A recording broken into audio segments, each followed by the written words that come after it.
So hey what's up guys, welcome back to another YouTube video and तुम सबका स्वागत है आपके फेवरेट चैनल इंडीज़ फिक्शन में।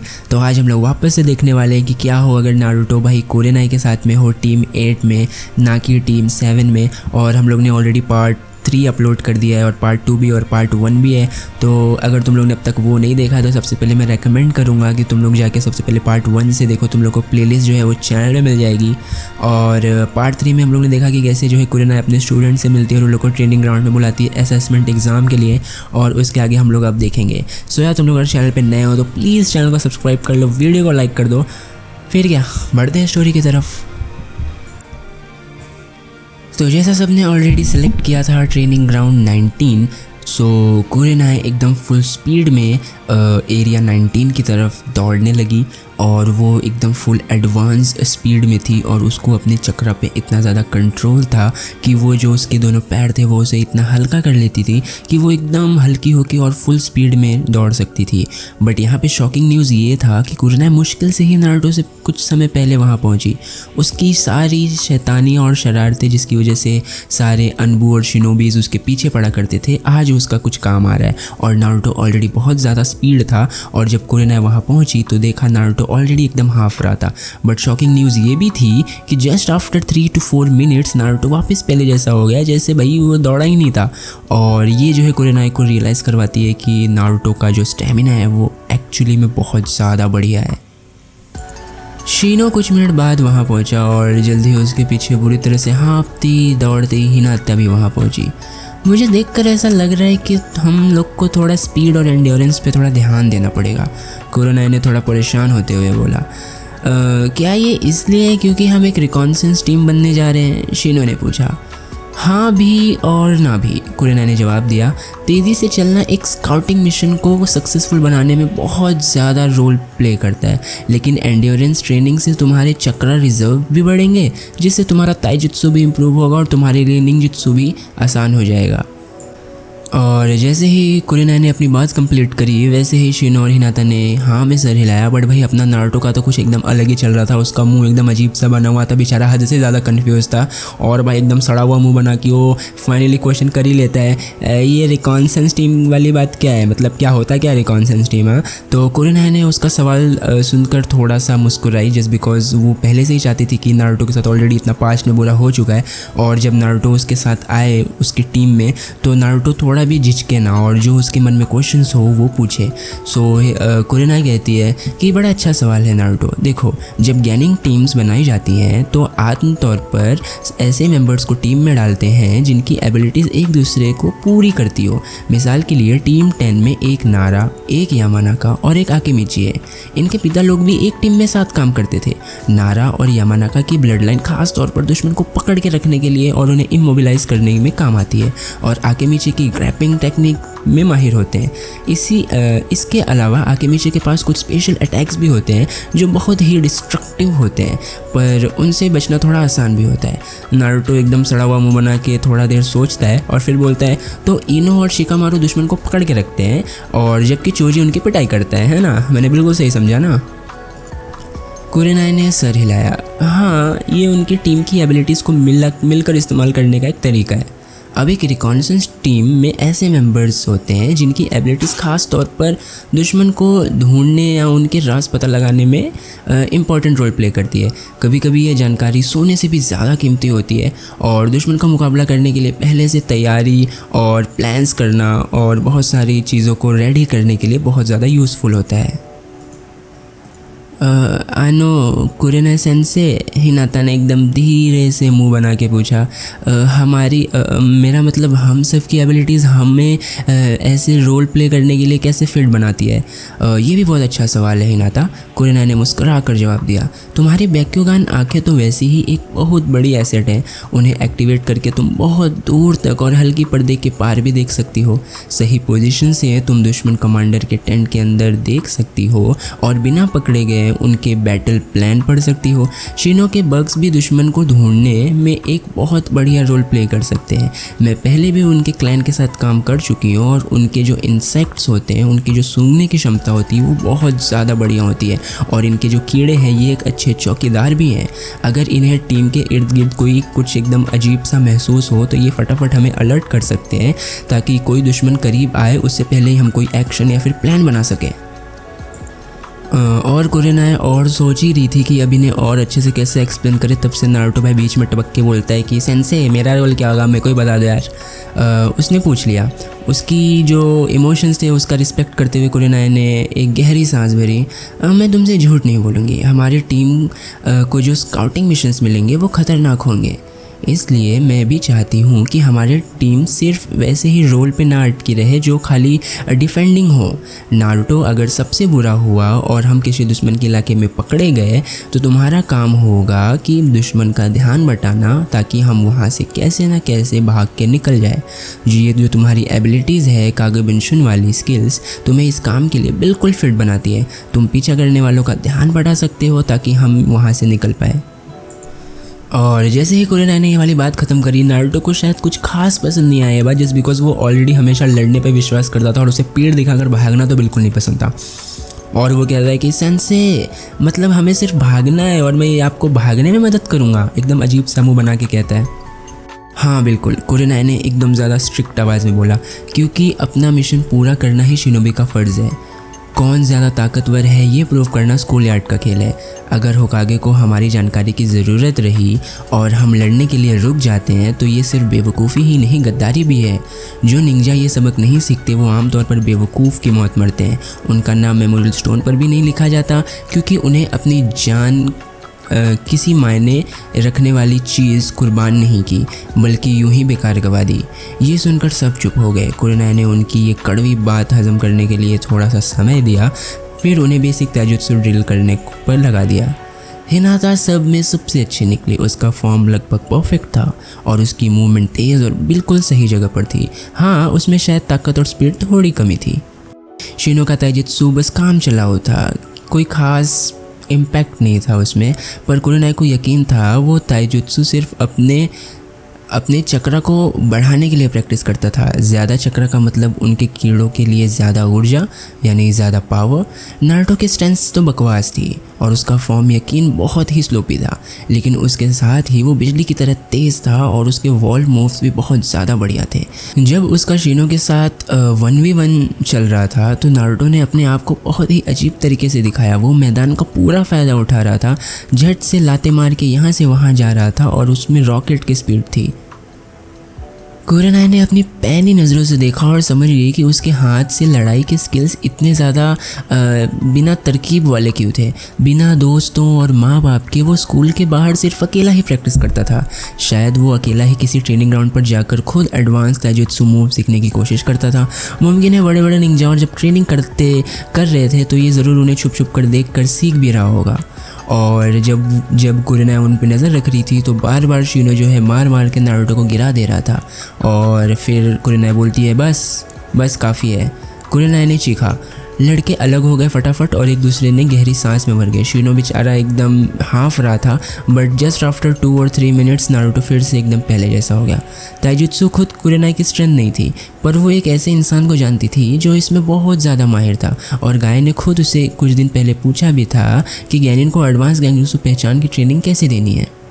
अब ये सब के बाद ही कुरेनाए ने तीनों को लाइन से खड़ा किया और सबको अपना अपना फेवरेट और जिसमें वो एकदम ज़्यादा बढ़िया है वो निंजुत्सु दिखाने को कहा। शिनो ने अपना किकाई बक्स का इस्तेमाल करके एक एकदम मजबूत सी लकड़ी को 2 सेकंड के अंदर ही डस्ट में कन्वर्ट कर दिया। और हिनाता ने भी बहुत अच्छा परफॉर्म किया अपना हेंगे जुत्सु दिखा के, बट कुछ ही टाइम तक, जब तक सब लोग उसे देखने लगे और वो शर्मा नहीं गई। और फिर बारी आती है नारुतो की, और नारुतो की जैसे ही बारी आती है वो उछल कर खड़ा हो गया और बड़े ज़ोर से चिल्लाया, कागेबुंशिन निंजुत्सु। एक ज़ोर का पॉप हुआ, चारों बाजू धुआं हुआ और कुछ टाइम के बाद 2 एकदम बेकार से बीमार लगते हुए 2 क्लोन उसके आजू बाजू खड़े हो गए। एक क्लोन तो इतना ज़्यादा वियर्ड था कि वो भाग भाग के जाके झाड़ियों में घास खाने लगा और ऐसी आवाज़ें निकालने लगा जैसे भाई उसको उल्टी हो रही हो। और एक क्लोन तो भाई अलग ही था, वो जाके दौड़ रहा था और सब लोग के मुँह पर पाद रहा था और इधर उधर भाग रहा था, पाद के भाग रहा था।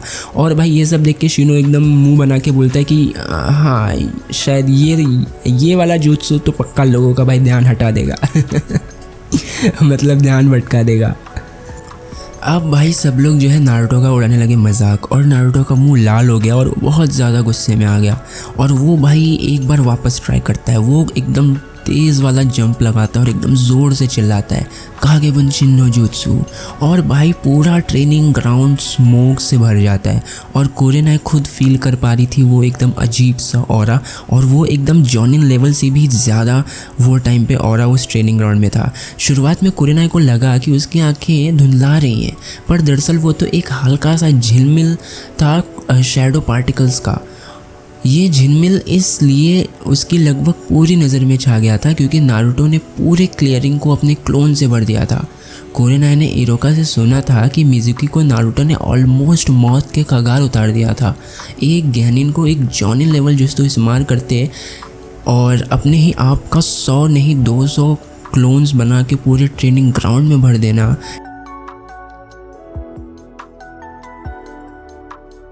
वाओ यस, हमारा पहला मिशन। और ये करते हुए भाई नारुतो ने वी वाली साइन बनाई और एकदम अजीब सा मुंह बना लिया, जिसकी वजह से कुरेनाई और हिनाता हंसने लगे। और भाई शिनो का तो कोई रिएक्शन ही नहीं था, या फिर रिएक्शन था वो बस दिखाना नहीं चाह रहा था। जब हिनाता और शिनो चले गए तो कुरेनाई हल्का नारुतो के कंधे पर हाथ रखती है, और नारुतो ने एक्सपेक्ट नहीं किया था तो वो थोड़ा शॉक हो जाता है। और कुरेनाई धीरे से कहती है कि मुझे तुमसे कुछ बातें करनी है। उसने एकदम आराम से विस्पर करते हुए कहा। नारुतो ने अपने साथियों की तरफ देखा तो वो बहुत ज़्यादा दूर जा चुके थे। एकदम वार्म सा स्माइल करते हुए कुरेनाई कहती है चलो मेरे साथ, मैं तुम्हें डिनर खिलाती हूँ जब तक हम बातें करेंगे। नारुतो का चेहरा थोड़ा सा खिल उठा जस्ट बिकॉज भाई खाने का नाम लेते हुए एकदम पागल सा हो जाता है। और लेकिन फिर कुरेनाई कहती है कि लेकिन एक बात याद रखना, रामेन नहीं है। और फिर उसका बुरा सा मुँह बन गया। अगर तुम सिर्फ नूडल्स ही खाते रहोगे तो इसमें हैरानी की बात नहीं है कि तुम सबसे छोटे ही रह जाओगे, कुरेनाई ने समझाया। पता है अगर ऐसी तरह नहीं खाओगे तो तुम्हारी ग्रोथ रुक जाएगी। अब लड़का थोड़ा सा अजीब सा मुँह बनाने लगा। कुरेनाई ने एक सांस ली। मेरा मतलब ये नहीं कि तुम रामेन मत खाना, तुम खा सकते हो, बट अगर तुम उसमें और सब्जियां इंक्लूड नहीं करोगे और डेयरी प्रोडक्ट्स को इंक्लूड नहीं करोगे तो तुम्हारी हाइट छोटी रह जाएगी और तुम्हारे अंदर वो जो स्टेमिना है वो नहीं रहेगा। मैं रोज़ दूध पीता हूँ। और नारुतो ने अजीब सा मुँह बनाकर बोला, शुरुआत अच्छी है पर तुम्हें प्रोटीन भी चाहिए, और सब्जियों में ऐसे विटामिन होते हैं जो कहीं और से नहीं मिलते। ये तो खुशकिस्मती की बात है कि तुम्हें अब तक कोई प्रॉब्लम्स नहीं हुई। नारुतो बोलता है प्रॉब्लम्स मतलब प्रॉब्लम से मेरा मतलब है कि जो लोग ज़्यादा खाना वाना नहीं खाते वो लोग बेसिकली कुपोषण का शिकार हो जाते हैं, जिनकी वजह से उन्हें बहुत सारी बीमारियां लग जाती हैं। तो नारुतो थोड़ा सा शॉक था और बहुत ज़्यादा एक्साइटेड भी था कि सेंसे आपको ये सब कैसे पता है। तो कुरेनाई हंसते हुए कहती है कि ऑफ कोर्स मुझे पता होगा क्योंकि मैं जॉनिन हूँ भाई। एक्चुअल में सिर्फ वही जानती थी कि ये कहना एक्चुअल में आसान था, जबकि वो इंसोम्निया की शिकार थी और आधी रात तक जाग के वो बुक पढ़ती थी जस्ट बिकॉज वो मताई के बारे में सोचने से अच्छा बुक पढ़ना ही कंसिडर करती थी। चलते चलते कुरेनाई ने महसूस किया कि रास्ते में कुछ लोग हमेशा की तरह नारुतो को एकदम तीखी निगाहों से देख रहे हैं, उसे छुप छुप कर उसके बारे में बातें कर रहे हैं। और नारुतो का मुंह उसने जब कुरेनाई ने देखा तो नारुतो फिर से थोड़ा बहुत सैड हो गया था। एज़ यूजुअल ये लोग हमेशा का उनका यही था, बट इस बार जो है कुरेनाई सह के नहीं लेने वाली थी। उसने कुरेनाई ने एकदम अजीब सी अपनी आंखें बनाई। एक्चुअली में जब कुरेनाई जब ज्ञानी लेवल पे थी तो उसने ऐसे ही एक जुत्सु डेवलप किया था जिसके कारण वो अपनी आंखों में एक अजीब सी चमक ला सकती थी। वो एक्चुअली में कोई अटैकिंग नहीं था बस, लेकिन फिर भी वो थोड़ा ऐसे लोगों का ध्यान भटकाने में या फिर वो कोई ऐसा मूव इस्तेमाल करने वाली है ऐसा लगता था। और ये चीज़ एक्चुअली में माताई को बहुत ज़्यादा पसंद था। और ये सोचते हुए कुरेनाई फिर से थोड़ी सैड होने लगी, बट फिर से वो अपने आप को प्रेजेंट में लाती है और वही मूव इस्तेमाल करके वो गांव वालों को एकदम अजीब से देखती है। और जितने भी लोग थे वो थोड़ा डर जाते हैं और नारुतो और कुरेनाई दोनों हंसने लगते हैं जब वो लोग देखते हैं कि कुरेनाई की आंखों की चमक के कारण एक गांव वाला जो नारुतो की बुराई कर रहा था वो साइकिल से चलाते चलाते डायरेक्ट एक खड्डे में गिर जाता है और वो दोनों हंसते हंसते आगे बढ़ते हैं। अब जैसे ही वो गांव वाला जो इंसान था वो गिर जाता है तो नारुतो थोड़ा शॉक होता है कि ये हुआ कैसे। तो नारुतो जब ऊपर कुरेनाई की तरफ देखता है तो उसकी आंखें चमक रही होती हैं और ये देख के भाई नारुतो थोड़ा शर्मा सा जाता है और वो अपनी नज़रें नीचे करता है और एकदम बढ़िया सी स्माइल देता है। और कुरेनाई ये नोटिस करती है कि ये वाली स्माइल नारुतो की कुछ ज़्यादा जेन्युइन और वार्म थी एज़ कम्पेयर टू इसके पहले उसने जितने भी स्माइल करा था। और ये करके दोनों एक दूसरे को देखते हैं और स्माइल करने लगते हैं। मोरिताकेज़ एक छोटा सा कैफ़े था जो एक रिटायर्ड शिनोबी चलाता था और यह कैफ़े कोनोहा में एक जगह लोकेट करता था। वो शिनोबी जो कभी कोबारो सेंसे का दोस्त हुआ करता था। मोरिताके-सान ने अपना बायां पैर एक हिडन स्टोन गांव के साथ जंग चालू थी वहाँ पे एक एक्सप्लोजिव टैग के कारण खो दिया था, जिसकी वजह से अब वो रिटायर्ड शिनोबी थे। बट अभी भी वो एक बार चलाते थे और अपनी स्टोरीज़ जो है जब भी कोई ग्रेजुएट्स उनके दुकान पर आते थे तो स्टोरीज शेयर करते थे और ऐसे ही उनकी ज़िंदगी चल रही थी। कुरेनाई अक्सर कोबारो सेंसे के साथ यहाँ आया करती थी, खास करके जब उनका बर्थडे हो तो और भी बात, अनलेस वो एकदम ख़तरनाक हादसा हुआ और फिर उसके बाद खैर हम लोग उसकी बात अभी नहीं करेंगे। कुरेनाई-चान, मोरिताके-सान ने मुस्कुराते हुए आवाज़ लगाई। और ये छोटू कौन है भाई? ये है उज़ुमाकी नारुतो। उसने काफ़ी ज़ोर से बहुत ज़ोर से आंसर करा, मेरे नए स्टूडेंट्स में से एक। ये सुनते ही जो मोरिताके थे उनका चेहरा थोड़ा उतर सा गया, पर जब उसने देखा कि कुरेनाई भी उदास हो रही है तो उसने झट से अपना एक्सप्रेशन बदल लिया और बोला, मुझे पता है ये क्या लेगी, पर तू क्या लेगा बे छोटे, चाय लेगा बच्चे? और नारुतो ये सुनते ही हाँ में सर हिलाता है। यहाँ पहुँचते ही कुरेनाई ने एक चीज़ नोटिस करा कि नारुतो थोड़ा गुमसुम सा फील कर रहा था। इससे पहले वो कुछ बोले तो कुरेनाई ने सामने से बोला कि इससे पहले कभी ऐसी जगह पे आए हो? उसने धीरे से पूछा। नारुतो ने सर हिलाया, नहीं, मैं बस इचुरा के रामेन पर ही जाता हूँ और सिर्फ रामेन ही खाता हूँ। उसकी आवाज़ धीमी पड़ गई। और वहाँ के लोग घूमते दूसरी जगह वालों की तरह तुम्हें निकालते तो नहीं? हाँ, उनकी बातें मत करो, वो लोग बेवकूफ़ हैं। मुझे पता है वो ऐसा क्यों बर्ताव करते हैं, कुरेनाई ने कहा। और ये सुनते ही नारुतो एकदम टेंस हो गया और उसकी बातों पर ध्यान देने लगा। और तुम एक्चुअली में सही कह रहे हो, वो लोग सच में बहुत बड़े बेवकूफ़ हैं। और जब नारुतो ने ये चीज़ नोटिस करा कि कुरेनाई अब उस टॉपिक पर बात कर रही है तो नारुतो ने थोड़ा मुंह ऊपर किया और बोला कि इरोका सेंसे ने मना किया इस बारे में बात करने। हाँ, इरोका को माना है, मैं वैसे खुद वहाँ मौजूद थी जब ये सब हुआ। मैं तब मुश्किल से एक ज्ञानीन थी और हमें जंग के सबसे ख़तरनाक हिस्सों से काफ़ी दूर तैनात किया गया था। कोई नहीं जानता उस ज़िमन ने कोनोहा पर हमला किया तो किया क्यों, और मुझे नहीं लगता कि कभी पता भी चलेगा। पर जो लोग उस रात की घटना के बाद तुम्हें ब्लेम करते हैं वो बस कुछ नहीं, बस बहुत बड़े बेवकूफ़ हैं। जस्ट बिकॉज उनको तुम्हारा शुक्रगुजार होना चाहिए कि तुम जो है उसे सील किए हुए अपने अंदर रखे हो और उसके बाद से ये घटना कभी हुई ही नहीं। और तुम्हें इतना टेंस होने की बात नहीं है, तुम चाहो तो ये बात किसी को भी बता सकते हो। नारुतो थोड़ा एकदम टेंशन में कहता है कि नहीं, मैं दूसरों को क्यों बताऊंगा, मैं क्यों चाहूँगा कि लोग मुझे हेट करें। कुरेनाई थोड़ा सा हल्की सी मुस्कान बढ़ते हुए कहती है कि मुझे नहीं लगता सब तुमसे नफ़रत करते हैं, कम से कम मैं तो नहीं करती। कुरेनाई ने एकदम नरम लहजे से जवाब दिया, गांव के साथ जो हुआ उसमें तुम्हारा कोई कसूर नहीं था, बल्कि तुम तो वो सील संभाले हुए हो ना, जिसकी वजह से आज तक कोई हादसा नहीं हुआ। तो जितने भी लोग हैं वो तुम्हें एक ना एक दिन ज़रूर थैंक यू बोलेंगे। और वो लोग माने या ना माने, बट जो तुम्हारा एकदम सच्चा और अच्छा दोस्त होगा उसे बिल्कुल फ़र्क नहीं पड़ेगा कि तुम क्या हो और तुम्हारा पास्ट क्या है और तुमने क्या सीक्रेट्स अपने अंदर छुपा के रखे हैं। नारुतो एकदम सैड होके बोलता है कि मुझे नहीं लगता मेरे कोई ऐसे दोस्त है कुरेनाई सेंसे। हो सकता है नहीं, शायद आगे चलकर मिल जाए। तो अभी से अपने लिए सारे दरवाजे बंद मत करो, उम्मीद अभी भी जारी रखो दोस्त। और ये टॉपिक हटाने के लिए जो है कुरेनाई ने नारुतो की तरफ देखा और बोला कि अच्छा ज़रा तुम मेरे को ये बात बताओ, जो तुम ये हमेशा होकागे चिल्लाते रहते हो, क्या तुम एक्चुअली में श्योर हो कि तुम आगे चल के होकागे बनने वाले हो? और ये सुनते ही भाई नारुतो के अंदर तो एक अलग सा एक्साइटमेंट आ जाता है और वो एकदम चिल्ला के बोलता है कि हाँ, मैं 100% होकागे बनूंगा और मैं बन के ही दिखाऊंगा। और फिर कुरेनाई कहती है कि देखो, कहना तो आसान है, बट तुम्हें जो है होकागे बनने के लिए लोगों को प्रोटेक्ट करना पड़ेगा और काफ़ी रिस्पेक्टेड पर्सन बनना पड़ेगा पूरे गाँव का, और उनकी हिफाजत हर एक प्रॉब्लम से करनी होगी। और शायद मैं तुम्हें बता दूं कि तुम्हें उनकी भी हिफाजत करनी पड़ेगी जो तुम्हें अभी कुछ समय पहले हेट कर रहे थे। नारुतो थोड़ा सोचता है, थोड़ा एकदम जाता है थॉट्स में और फिर अचानक से एक्साइटमेंट में कहता है कि मैं तो उन लोग को प्रोटेक्ट ऑलरेडी कर ही रहा हूँ ना। फोर्थ होकागे ने ज़रूर कुछ ना कुछ सोच के मेरे अंदर वो कमीने फॉक्स को सील किया होगा और वो मेरे अंदर है और इन लोगों पे अटैक नहीं कर पा रहा है, तो इनडायरेक्टली मैं तो इनको प्रोटेक्ट ही कर रहा हूँ ना, है ना कुरेनाई से। नारुतो की पूरी बात ख़त्म होते ही कुरेनाई थोड़ा कुर्सी के पीछे जाती है और एक बड़ा सा सिप लेती है शराब का, और जैसे ही शराब उसके पेट के अंदर जाता है वो काफ़ी रिलैक्स्ड और काफ़ी कंफर्टेबल फील करती है। उसका जो मुंह था वो थोड़ा लाल हो जाता है शराब के कारण, और वो मन ही मन सोचती है कि जो इसने बोला वो इतना ज़्यादा भी सही नहीं था, बट स्टिल उसका जो जवाब था कुरेनाई को बहुत ज़्यादा पसंद आया। और वो नारुतो को कहती है कि हाँ यस, तुम एक्चुअली में होकागे बनने के लायक हो। और ये पहली बार था जब नारुतो को किसी ने ये कहा था, और नारुतो एकदम शॉक से एकदम उसकी आई वाइडन हो जाती है। और फिर कुरेनाई ने अपनी बात कंटिन्यू करते हुए कहा कि जब तुम्हारा गोल एक्चुअली में बहुत ज़्यादा बड़ा होना, तो उसे जो है ऑब्जेक्टिव्स में तोड़ देना चाहिए, और उसको एज अ माइलस्टोन्स जब तुम उसके पीछे जाओगे तो वो बड़ा गोल अचीव करने की जो पॉसिबिलिटीज़ हैं वो बहुत ज़्यादा बढ़ जाएंगी। और नारुतो को एक्चुअली में बहुत ज़्यादा अच्छा फील हो रहा था, क्योंकि फ़र्स्ट टाइम ऐसा कोई इंसान उसके लाइफ में आया था जो उसका मजाक नहीं उड़ा रहा था, बस बल्कि उसको प्रॉपर गाइड कर रहा था कि वहाँ तक पहुँचना कैसे है। और फिर कुरेनाई ने उससे पूछा कि पहले बताओ होकागे के पहले कौन आता है, जॉनिन और स्पेशल जॉनिन। नारुतो ने एकदम फट से जवाब दिया, और उससे पहले नारुतो थोड़ा सोचा और फिर बोलता है चूनिन।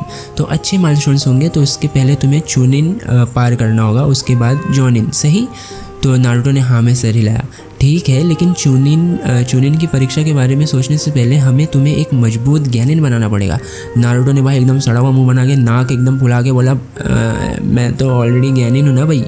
और फिर कुरेनाई कहती है कि भाई देख, तुम तो ऐसे झूठ नहीं बोलूँगी, बट अभी थोड़ा तो बिखरे हुए कौवे की तरह है। एक्चुअली में तेरे अंदर बहुत ज़्यादा पोटेंशियल है, और तुम एक्चुअली में बहुत अच्छे वैसे इतना डिसरिस्पेक्ट में नहीं बोला, और काफ़ी लहजे से बोला कि तुम्हारे अंदर बहुत ज़्यादा पोटेंशियल है और तुम बहुत सारी चीज़ों में आगे हो, बट तुम्हें बहुत पहले से प्रॉपर गाइड ना मिलने के कारण तुम ऑलरेडी बहुत ज़्यादा बिखरे हुए हो, तो हमें उसमें थोड़ा ध्यान देना पड़ेगा। डेफिनेटली यू आर ज्ञानिन, बट स्टिल बहुत सारी कमियाँ हैं जिन पे हमें अच्छी तरह से मेहनत करना पड़ेगा। तुम्हें अपनी चक्रा कैपेसिटी का इस्तेमाल करना होगा, उसे बढ़ाना होगा, और भी ऐसी बहुत सारी चीज़ें हैं जो तुम्हें करना पड़ेगा। और भाई ये सब सुन के नारुतो का मुंह उतरने ही वाला था कि तब से कुरेनाई कहती है कि तुम्हें टेंशन लेने की कोई ज़रूरत नहीं है। सबसे अच्छी बात यह है कि तुम ये सब अचीव कर सकते हो सिर्फ़ और सिर्फ एक बहुत अच्छे डेडिकेशन से और डेली मेहनत से। और ये ख़त्म होते ही नारुतो का चेहरा वापस खिल जाता है और वो लोग वापस निकलने के लिए रेडी होते हैं। बिल आता है, बिल पे करते हैं, और जाते जाते जो है कुरेनाई नारुतो से पूछती है थोड़ा शर्माते हुए कि तुम थोड़े कलर ब्लाइंड हो क्या। तो नारुतो एकदम शॉक हो जाता है ये वाले क्वेश्चन से कि भाई ये कलर ब्लाइंड कहाँ से आ गया। तो नारुतो पूछता है नहीं क्यों। तो कुरेनाई ने कहा कि एक्चुअली में ये जो तुमने पहना हुआ है ना, ये इतना ज़्यादा ब्राइट है कि दुश्मन को भाई अगर पता नहीं भी होगा स्टिल उन लोग को मालूम पड़ जाएगा कि कोई ना कोई तो छुपा है, जस्ट बिकॉज ये भाई बहुत किलोमीटर दूर से मालूम पड़ जाएगा, ये इतना ज़्यादा चमकीला और भड़कीला है। तो नारुतो ने बोला भाई आपने भी तो लाल कलर का कपड़ा पहना हुआ है, मैंने तो कुछ बोला नहीं भाई। तो कुरेनाई बोलती है कि हाँ मैं इसको पहनती हूँ बिकॉज़ ये मेरा फेवरेट है, but still whenever I go to missions मैं इसको नहीं पहनती। तो नारुतो ने बोला ठीक है फिर मैं इसको चेंज कर लूँगा। फिर वो थोड़ा सा मुंह बना लेता है, और फिर कुरेनाई सोचती है कि क्या इसके पास पैसे वैसे नहीं है क्या। फिर उसके बाद कुरेनाई वापस सोचती है कि वो होकागे सामा की तरफ से इसको जो प्रॉपर फंड्स आते हैं उससे मुझे तो नहीं लगता कि इसको पैसे की कोई प्रॉब्लम होगी फ़िलहाल। पर फिर अचानक से कुरेनाई को याद आता है कि अच्छा हाँ, जिस हिसाब से दुकान वाले इसको तिरछी नज़रों से देख रहे होंगे, बेचारे को हिम्मत नहीं हो रही होगी जाने की।